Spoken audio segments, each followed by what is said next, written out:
আসসালামু আলাইকুম ভিউয়ার্স, ওয়াজাস মম কিচেনের আজকের পর্বে আপনাদের সবাইকে আমন্ত্রণ। আমার আজকের রেসিপি কাঁচা আমের ঝুরি আচার।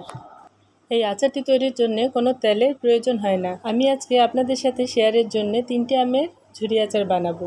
একটি সবজি পিলার দিয়ে আমগুলো ছিলে তারপর খুব ভালো করে ধুয়ে নিয়েছি। তারপর গ্রেটারের মোটা অংশ দিয়ে এরকম লম্বা লম্বা করে গ্রেট করে নিচ্ছি। কেউ চাইলে এটা ছুরি কিংবা বটি দিয়েও করতে পারেন। আমগুলি গ্রেট করা হয়ে গেলে গ্রেট করা আমগুলোতে সামান্য একটু লবণ মাখিয়ে নিব। তারপর একটি সুতি কাপড়ের মধ্যে আমগুলো রেখে এভাবে চেপে চেপে আমের জুসটুক বের করে নিব।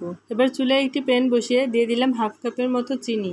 এবার সামান্য একটু পানি দিয়ে চিনিটা নেড়ে চেড়ে নিব যতক্ষণ না পর্যন্ত চিনিটা গলে যায়।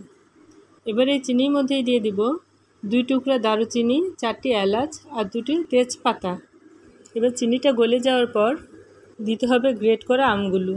আমরা যেহেতু আম থেকে জুসটা বের করে ফেলেছি, তাই আম থেকে কিন্তু খুব একটা পানি বের হবে না। এই আচারটি তৈরির জন্য আমরা যতটুকু আম নিব তার অর্ধেক পরিমাণ চিনি নিতে হবে।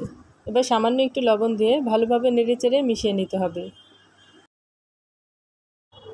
আমরা আচারটা কিছুক্ষণ পর পর নেড়েচেড়ে নিব যেন পুড়ে না যায় বা লেগে না ধরে। আপনারা দেখতেই পাচ্ছেন চিনিটা গলে যে শিরা হয়েছিল তা কিন্তু আস্তে আস্তে শুকিয়ে যাচ্ছে।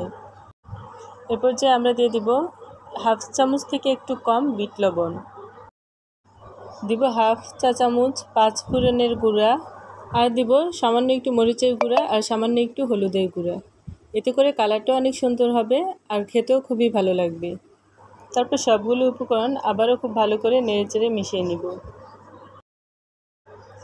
এরপর যে আমরা চুলার আঁচ কমিয়ে আমগুলো অনবরত নেড়েচেড়ে শুকিয়ে নিব।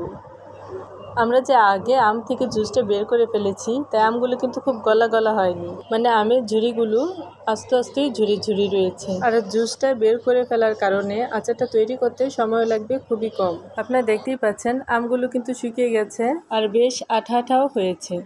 এবার চুলা থেকে নামিয়ে নিব। এই আচারটা বানানোর পর দেখবেন সবাই এমনিতেই খেয়ে শেষ করে ফেলেছে।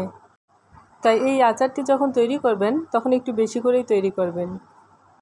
আচারটা ঠান্ডা হওয়ার পর একটি জীবাণুমুক্ত কাচের জারে ভরে মাঝে মাঝে রোদে দিলেই আচারটা অনেক দিন পর্যন্ত ভালো থাকবে। এই আচারটি বানানোর জন্যে তেমন তেল মশলার প্রয়োজন হয় না, তাই এই আচারটি বানাতে খরচও হয় খুবই কম।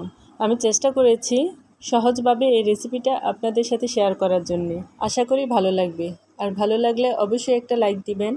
আর সবাই ভালো থাকবেন। আল্লাহ হাফেজ।